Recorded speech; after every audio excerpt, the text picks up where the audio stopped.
On fait une toute petite pause sur les films d'Halloween, mais vous inquiétez pas, je reviens ce soir avec une nouvelle énigme, et d'ailleurs entre-temps je me ferai pousser la barbe. Ah, non, les vidéos ne sont pas du tout préenregistrées.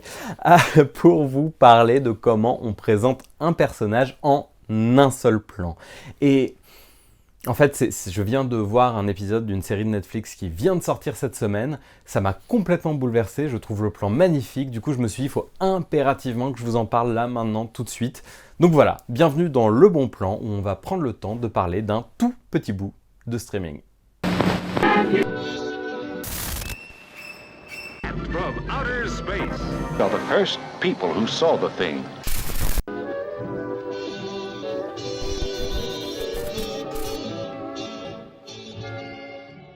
Je vais vous parler de l'épisode 1 de The Queen's Gambit, réalisé par son créateur et producteur Scott Frank, sorti en octobre 2020 sur Netflix. Bon, ça chamboule un petit peu mon programme éditorial, je vais pas vous mentir, mais je trouve ça si beau quand on se laisse happer par une série, par un contenu qui est visuellement incroyable et du coup, il fallait que je vous en parle. Voilà, je pense que c'est aussi simple que ça. Je n'ai pas encore vu les autres épisodes, là j'en suis qu'à l'épisode 1, et je vais vous parler du tout premier plan de cet épisode, mais en général sur cette chaîne, je vous ai souvent dit que je voulais pas trop parler des premiers plans ou des derniers plans, parce que ce sont en général les plans sur lesquels on s'attarde le plus, forcément, puisque c'est avec ça qu'on ouvre et c'est avec ça qu'on ferme. Sauf que là, en fait, c'est pas genre, oh, un plan magnifique et puis ensuite rien du tout, et puis un plan magnifique à la fin. Il y a une multitude de plans incroyables dans cet épisode et c'était dur d'en choisir un, mais celui-ci me semblait intéressant notamment pour parler de comment on présente un personnage en un plan, sans aucune coupe, sans presque que ce personnage n'ait à dire quoi que ce soit. Et pourtant, comme je le disais, il y a plein de très très beaux plans dans cet épisode, plein de choses qu'on a déjà vues dans le bon plan, le surcadrage, le plan séquence, l'importance du hors-champ,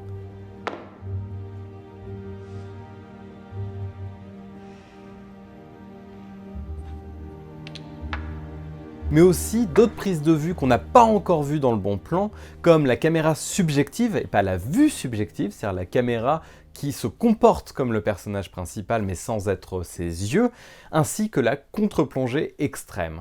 Mais de tous ces très beaux plans, je voulais m'intéresser à celui le plus chargé de sens puisqu'il présente le personnage principal. C'est une lourde tâche au cinéma que tous les films ne réussissent pas forcément, mais il y a quand même plein d'exemples. Alors comme j'ai écrit cette chronique à l'arrache, les exemples que j'ai trouvés à vous montrer sont Galavant, parce qu'on ne pouvait pas faire sans.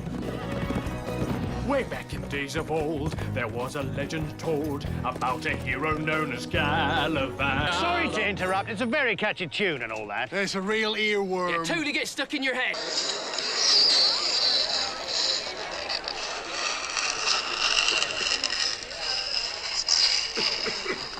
Mais surtout, Quint dans Les Dents de la Mer, je suis vraiment désolé pour vos oreilles, c'est aussi désagréable pour moi, mais quelle introduction! Et puis John Hammond dans Jurassic Park, pareil, on comprend le personnage en 2 secondes. Et enfin, Indiana Jones dans Indiana Jones. Oui, quand je fais pas mes recherches, forcément ça revient à Spielberg très rapidement. Mais pour l'exemple qui nous intéresse ici, c'est plus comme le Dude dans The Big Lebowski. D'ailleurs, les frères Coen en ont fait leur marque de fabrique d'introduire des personnages sans un seul mot. Ou encore, c'est Audrey Hepburn dans le générique de début de Breakfast at Tiffany's, qui est en train de manger dans la rue, en train de rêver à tous les diamants qu'elle est en train de voir. Pas besoin d'un long monologue à la Kubrick pour comprendre le psyché d'un personnage. Parfois, un seul coup d'œil suffit, et moi j'adore ça. Alors il ne va pas vous falloir beaucoup d'ingrédients pour reproduire le bon plan d'aujourd'hui. C'est très simple, il va vous falloir le créateur, producteur et réalisateur de tous les épisodes, Scott Frank, mais surtout d'une baignoire remplie d'eau, d'un figurant qui parle le français et de la star du show, Anya Taylor-Joy, dans le rôle de Beth Harmon.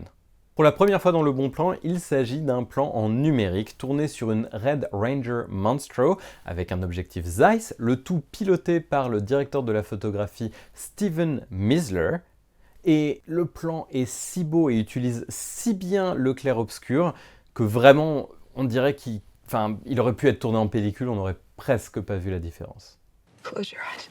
Alors la série s'ouvre presque exactement comme le chef-d'œuvre de Milos Forman, Amadeus, c'est-à-dire que quelqu'un toque à la porte. Signore Salieri, open the door. Be good now.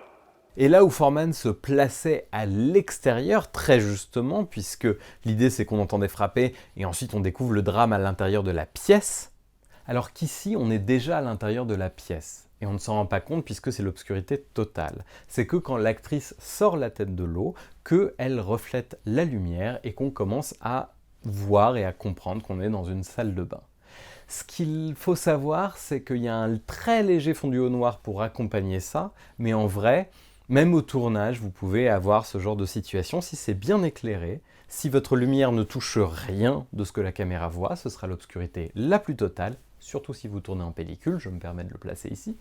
Mais quoi qu'il en soit, dès que vous allez faire apparaître quelque chose à l'écran, un petit peu comme dans le James Bond qu'avait réalisé Sam Mendes, Skyfall, ça permet de mettre en lumière, littéralement, le personnage quand il apparaît.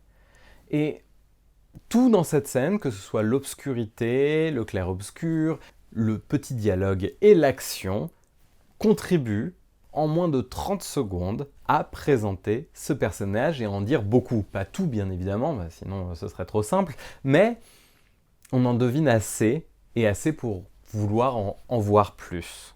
Mais comme une image vaut 1000 mots, je vais vous proposer l'équivalent de 700 000 mots tout pile, puisque le plan fait 28 secondes et que pour une fois, on a tourné en 25 images par seconde et non en 24.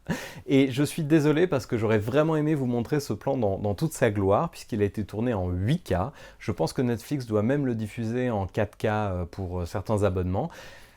Malheureusement, moi, je diffuse mes vidéos en 720p, donc c'est pas tout à fait la même qualité d'image. Donc pour le voir au mieux, je vous invite à regarder au moins le premier épisode de The Queen's Gambit, que j'ai trouvé vraiment incroyable, et de voir tous les plans et comment ils servent littéralement l'histoire. Vous allez voir, c'est vraiment génial.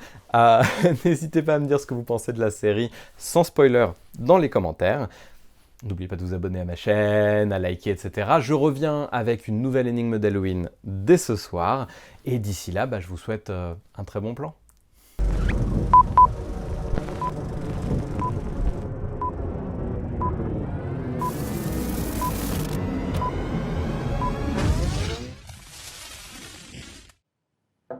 Mademoiselle? Mademoiselle Armand, vous êtes là? Mademoiselle?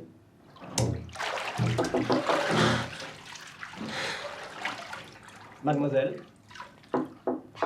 I'm coming. Jesus.